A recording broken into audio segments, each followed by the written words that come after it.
Berdiri di tengah badai. Saya mau berbicara tentang sebuah kisah yang menarik sekali yang terdapat di dalam Kisah Para Rasul pasal 27.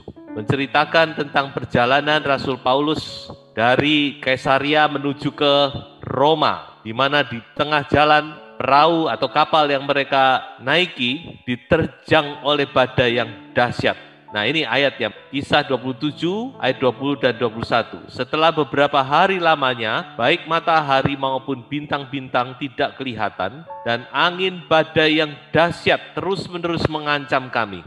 Akhirnya putuslah segala harapan kami untuk dapat menyelamatkan diri kami. Dan karena mereka beberapa lamanya tidak makan, berdirilah Paulus di tengah-tengah mereka. Nah, ini, berdirilah Paulus di tengah-tengah mereka. Paulus berdiri di tengah-tengah badai yang dahsyat, di tengah-tengah perahu kapal yang sedang diombang-ambingkan dengan badai yang sangat dahsyat. Tadi sudah kita baca bagaimana seluruh penumpang dari kapal itu yang berjumlah 276 orang. Dan tidak sedikit itu, saudara, ya. Mereka semua sudah putus asa, putus harap. Mereka sudah menyerah kepada nasib. Mereka berpikir, ya apa yang terjadi ya sudah, biarkan terjadi. Tetapi kita melihat bagaimana Rasul Paulus, dia berdiri di tengah-tengah situasi yang dahsyat, yang berbahaya itu. Dia mampu untuk berdiri teguh. Dia memberikan pengharapan, dia memberikan ketenangan kepada mereka semua. Nah, firman Tuhan juga akan memberikan pengharapan yang baru kepada saudara-saudara. Sebab itu saudara, siapkan hatimu, buka hatimu, dengar firman Tuhan ini. Saya percaya setiap firman Tuhan itu tidak kebetulan.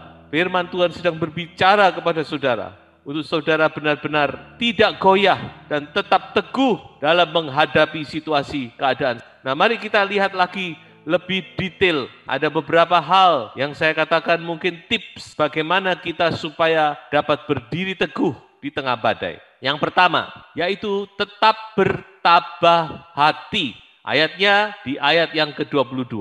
Juga masih Rasul Paulus yang berkata, tetapi sekarang juga dalam kesukaran ini, aku menasehatkan kamu supaya kamu tetap bertabah hati. Coba saudara ucapkan itu di tempat saudara masing-masing. Tetap bertabah hati. Sebab tidak seorang pun di antara kamu yang akan binasa kecuali kapal ini. Haleluya. Tetap bertabah hati. Jangan kecil hati. Jangan putus asa. Jangan menyerah. Tetap bertabah hati.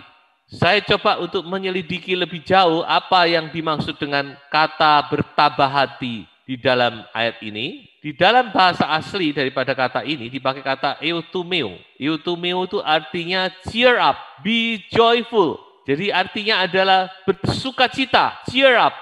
Jangan sampai down, hatimu harus bersukacita, tetap bersukacita di dalam Tuhan. Anak Tuhan harus bisa tetap cheer up, bersukacita. Dan kata eutumeo ini asalnya dari sebuah kata yaitu eutumos. Kata eutumos itu artinya adalah good mind atau good attitude. Artinya adalah pikiran yang baik atau sikap hati yang baik. Atau saya boleh katakan sikap hati yang positif, yang optimis. Nah, itu saudara. Jadi dua hal ini berkaitan. Rasul Paulus berkata, dalam kesukaran ini aku menasehatkan kamu supaya kamu tetap bertabah hati, tetap bersukacita, tetap positif, tetap optimis. Haleluya. Seringkali kita terpengaruh dengan situasi, hati kita jadi ikut down. Hati kita juga putus asa, putus harap. Tapi firman Tuhan berkata, ayo anak Tuhan, tetap bertabah hati, tetap bersukacita. Haleluya. Ada dua ayat di dalam Amsal yang akan saya bacakan. Yang pertama di dalam Amsal 24 ayat yang ke-10. dikatakan di situ, jika engkau tawar hati pada masa kesesakan, kecillah kekuatanmu. Jadi kalau kita dalam situasi yang sedang sesak, lalu kita tawar hati, kita takut, kita kecil hati, kita putus asa, itu malah membuat kekuatan kita, fisik kita, hati kita menjadi kecil. Amsal 17 ayat 22, ayat yang sangat terkenal, dikatakan, hati yang gembira adalah obat yang manjur. Amin. Tetapi semangat yang patah mengeringkan tulang. Hati yang gembira itu obat yang manjur. Banyak orang mencari obat sana sini untuk mengobati sakitnya. Tapi saya mau katakan obat yang paling manjur itu adalah hati yang gembira. Jadi mari kita kembali membangkitkan hati kita, membangkitkan semangat kita. Haleluya. Tetaplah bertabah hati, tetaplah bersuka cita di dalam Tuhan. Haleluya. Yang kedua, saudara-saudaraku, saya temukan itu di dalam ayat yang ke-25. Paulus berkata, sebab itu tabahkanlah hatimu, saudara-saudara, karena aku percaya kepada Allah bahwa semuanya pasti terjadi sama seperti yang dinyatakan kepadaku. Perhatikan ini, semuanya pasti terjadi sama seperti yang dinyatakan kepadaku. I believe God will do exactly what He told me, what He promised. Aku percaya bahwa Allah akan melakukan persis seperti apa yang Ia janjikan. Dalam bahasa Mandarin juga sama. 我信神，他怎样说，事情必要怎样成就. Artinya, aku percaya kepada Allah, apa yang Dia katakan, maka pasti terjadi seperti yang Dia katakan itu. Haleluya. Ini penting, saudara. Kita harus punya pegangan. Lalu pegangan kita apa? Pegangan saudara apa? Pegangan saudara berita-berita di WhatsApp, ya, yang belum tentu benar. Apakah pegangan saudara perkataan manusia, pendapat manusia?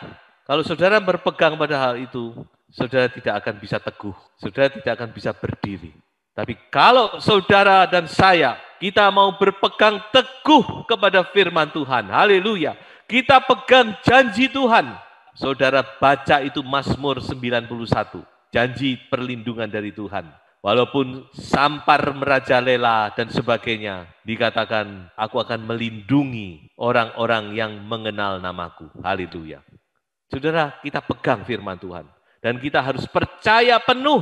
Jangan goyah, jangan setengah-setengah. Mari kita percaya seperti yang Rasul Paulus katakan. Saya katakan ini adalah iman yang paling sederhana. Tapi this is faith.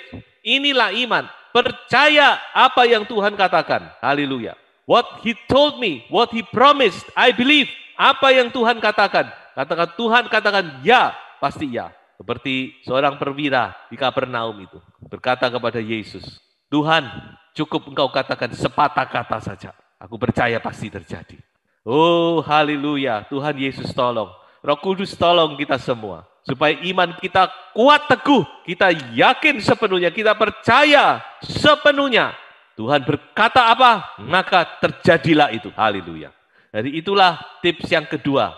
Nah, tips yang ketiga yaitu tetap kompak, tetap bersatu.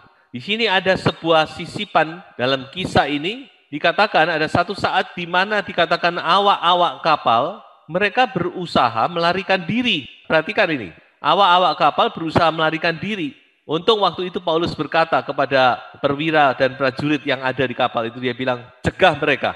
Karena kalau mereka tidak tinggal bersama kita tidak akan selamat. Mereka yang tahu cara mengendalikan kapal. Dan saya juga percaya, bukan saja yang tinggal di kapal tidak selamat, saya yakin awak-awak kapal itu juga tidak akan selamat. Karena mereka tidak tinggal di kapal. Dan Tuhan berjanji menyelamatkan mereka semua yang ada di kapal itu. Nah, saudara-saudara, di sini saya melihat sebuah pelajaran yang penting juga, yaitu kita harus tetap bersatu. Kita harus tetap kompak. Jangan cari aman sendiri, mari kita tetap bersatu. Saudara-saudaraku, tidak ada yang bisa menolong kita. Tidak ada yang bisa menyelamatkan negara dan bangsa kita.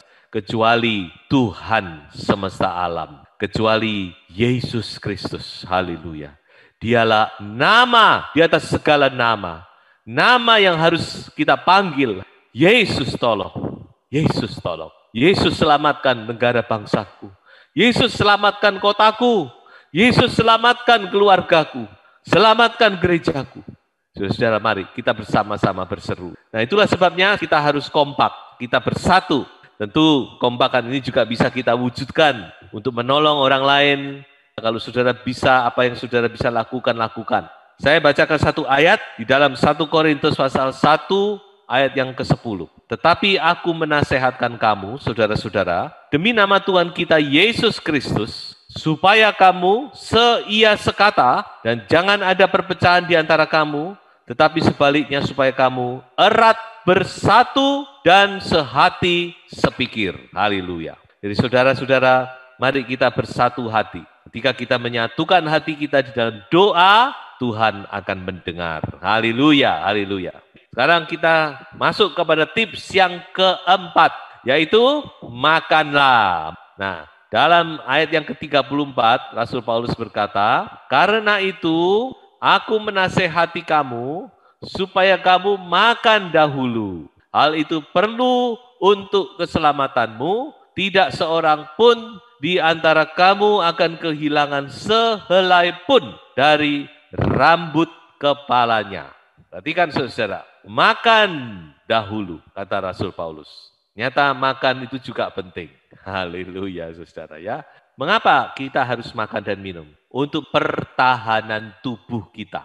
Usahakan makan yang bergizi. Tidak harus saudara makan daging yang mahal, tidak. Saudara makan tahu, tempe, sayur, telur, itu pun bergizi. Kalau bisa tentu daging-daging, susu, 4 sehat, 5 sempurna. Nah, itulah saudara hal-hal yang perlu kita perhatikan. Kita punya Tuhan yang luar biasa. Amin. Haleluya. Tuhan kita hidup dan berkuasa. Tuhan kita mendengar dan menjawab doa kita. Ketika kita berseru kepadanya, Tuhan akan mendengar dan menjawab. Nah, saudara, mari kita benar-benar tetap teguh sehingga kita bisa berdiri teguh di tengah-tengah badai. Dan apa akhir dari cerita ini? Demikianlah mereka semua di sini jumlahnya adalah 276 orang. Itu jumlah yang tidak sedikit, saudara-saudara. Bukan cuma 27 orang, 276 orang. Semua selamat. Amin. Haleluya. Tidak ada satu orang pun yang tenggelam, yang terdampak oleh musibah itu. Semua selamat naik ke darat. Haleluya. Tuhan Yesus baik. Puji Tuhan. Saya percaya Tuhan akan menyatakan kuasa-Nya kepada kita semua. Dan itu mari kita tetap tenang. Berdoa bersatu hati. Makan dan minum dengan baik. Tuhan Yesus memberkati.